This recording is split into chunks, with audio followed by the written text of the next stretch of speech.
All right, welcome back, everybody. Good morning. It's so wonderful to be here. The last day of the year in the Gregorian calendar. It is so incredible to be here with you and to learn together, to hopefully be inspired. I want to share a thought that I overheard from another rabbi 2 weeks ago who was visiting town, Rabbi Avrohom Halperin from Far Rockaway, New York, was here in town, and he said such a beautiful idea. And I said, I have to share this. I have to share this. So in the Parsha of Vayeishev, which is two portions ago, we know the story of Yosef. Yosef was the brother that was destined for uniqueness in a very special way. Yaakov recognized this. Yaakov encouraged him to develop his greatness. And we'll see later that Yosef indeed was busy with all of the Torah his father taught him. He was busy with all of the ideas that his father imparted to him and directed his entire life. And even though he was a slave, even though he was in a dungeon, in prison, even though he later became the viceroy of Egypt, it didn't make a difference his status. He always had his father right in front of his eyes. Like that little advertisement they used to make, Jerry, this is your conscience speaking, remember? And it was like he always had an, a thought, what would my father say about this? What would my father do? Now, if you remember back in Parshas Vayeishev, Joseph asks his father, where are my brothers? They said, oh, they went to pasture. Where? Okay, he says, I think they went over there to Shechem. So Joseph goes. And this is, by the way, the first time that Joseph is ever allowed to be alone. Yaakov always protected Yosef in that he knew that there would be danger. But there was a heavenly decree that Joseph now should be sold to Egypt. So Yaakov just sent Joseph alone. And he goes and he meets somebody. We don't know who that person is. He met an ish. He met a person. What is that person telling him? Tells him, your brothers are over there, down there. Okay. Now he goes to see his brothers. His brothers see him from afar. And this is the verse. Vayiru oso mirachok. And they saw him from afar. Uveterem yikrav alehem. Before he would draw near to them, vayisnaklu oso l'hamiso. They conspired against him to kill him. How is that possible that brothers can do such a thing? How is it possible? So he shared a brilliant idea. Is look at the beginning of the verse. Vayiru oso merachok. They saw him from afar. You know what it means to see someone from afar? If you look into the heart of every person, you'll see their goodness. If you look at the person up close, you will always see their greatness. But the brothers saw him from afar. You look from afar, you look at a television screen, you can have many opinions about the people you see. You look at someone who you don't know, and you have many opinions. If you keep a person merachok, you keep seeing people from a distance, you'll never get to love them. How many times have we heard, you would like them if you got to know them a little?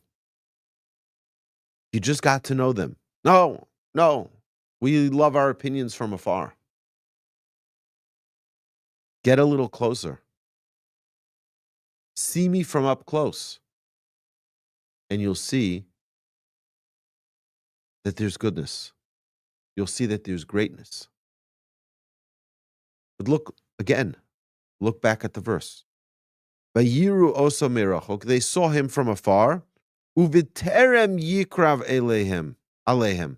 And before he would draw near to them, meaning before they got to know him, before they got to spend some quality time with him, before they got a chance to look at his virtues, at his qualities, at his greatness, at his potential, they kept it at arm's length. They kept him in a distance. They saw him from afar. We talk a lot about judging people favorably. You know, the Chofetz Chaim says an amazing idea. He says that if someone says something negative to you about another person, you're not allowed to believe them. And in fact, the Chofetz Chaim goes further to say that the person who accepts the false claim about another person, the false report about another person. So we talk about Joe, we say Joe is this, that, terrible things. Okay. I'm not supposed to believe it. What do you mean I'm not supposed to believe it? He told me he was there. He told me he saw it. He told me that he had verified evidence on video. What's not to believe?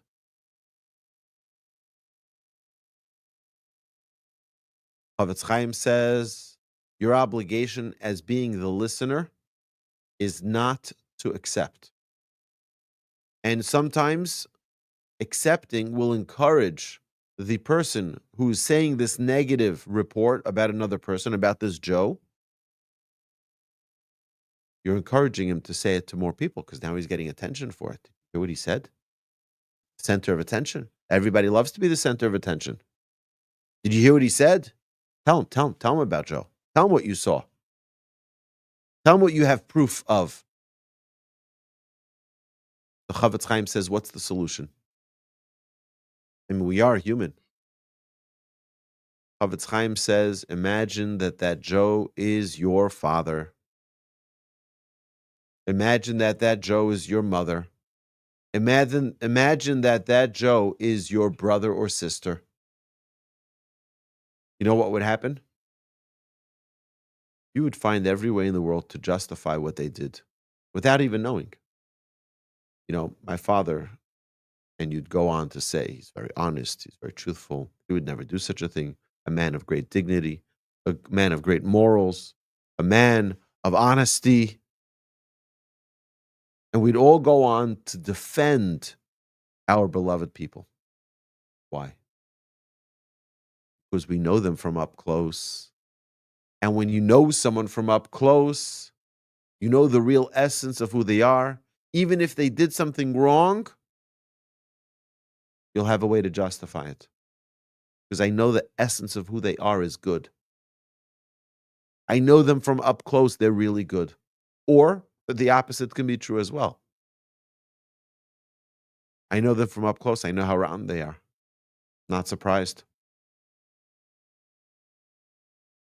But we understand that there is a virtue, there is a quality of knowing someone up close, not casting judgment on someone. People love to categorize people into groups. Oh, you're this type. Oh, you're that type. And people do the same with oh, you're in this party. You're in that party. Put them into voting blocks. No, I'm an individual. See me for who I am, not as part of a unit of people, a collection of people, just like put people into boxes. A very terrible thing to not take the time to look at people on a deeper level. Because when you see people from up close, you're able to love them. You're able to have an endearment towards them. You're able to appreciate them. You're able to go along and defend them. But if you don't see the closeness, if you don't get up close and personal with people, then everything is from outside. And this is a very dangerous thing. This is what the pasuk is telling us here. Vayiru oso mirachok. They saw him from afar. They didn't let him get close. Because had they gotten close, they would have seen the greatness of Yosef. And now, two portions later, Mikates, what happens? They finally come to Egypt, and they're looking for Joseph. They know they sold him to Egypt years earlier, almost 2 decades earlier. And they're looking for their brother. Where is he? Where is he? It says that they went each in a different door. When they came into the city, each one used a different door. Why? Maybe we'll see our brother Joseph. Maybe we'll be able to find and bring him back home. Our missing brother. There he was sitting in front of them, the viceroy. And he's dropping hint after hint after hint. And the brothers don't pick up on it. Why? Because there's another facet to this. It's not only that vayamdu merachok, that vayiru osa merachok, they saw him from afar. They didn't either believe in him because they never got close.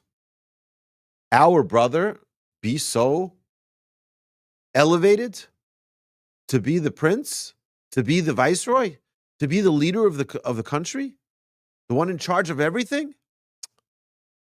Not our brother. He's the guy who we sold the marketplace. He's probably working one of the booths. They couldn't imagine that he was so great. So all the hints in the world that he would drop won't make a difference. Because what does it mean? When you don't see the person for who they are, like I could never have tell. I look at the person, I'm like, no, that's not him. He can't be so elevated. Nah, not the low guy I remember. And that was part of the flaw of not getting close to seeing the greatness. The only one who I believe did is Yehuda, to some degree. And Yehuda, at the beginning of this week's Parshas Vayigash, Vayigash of Yehuda, Yehuda approached and got close. He got close. So he was able to see the virtue of Yosef. He was able to recognize. Now, again, he was concerned, didn't know if this was or wasn't. It was still a mystery. But we see that he did now invest in getting closer. I think this is an important lesson in our generation where people are struggling. People are struggling seeing the goodness in others. People are casting judgment on others by who they vote for or by who they think they vote for. You see all over television, what are people going to do Thanksgiving when they go with their family and they're going to tell them that they voted for so-and-so? So, yeah. Or they're going to be New Year's with their family or for all the holidays, any of the holidays. What are they going to do? Get close, get to know, get to love, get to appreciate. Don't keep them from afar. Don't look at them from a distance and cast judgments. Throw blanket statements at them. Oh, you're just one of those. Get close. Get to know the people. Let's work on this. This is something that takes a lot of work from each and every one of us in our own personal life, the way we handle ourselves. Don't go from afar. How many times have we had that we casted judgment, we made assumptions, only to find out later, I wish I would have known you this well sooner. It would have been so much better. Could have been friends so many years ago already. Let's not live with regret. Let's live with closeness. Let's go and invest in the people that are around us, get to know them, invite them into your home, have a drink with them, invite them for coffee, spend time with them, see their qualities, see their beauty. Hopefully, we'll only judge people favorably. We'll only have that closeness, and nobody will be distant before us or before Hashem. Amen. Have a great week, my friends.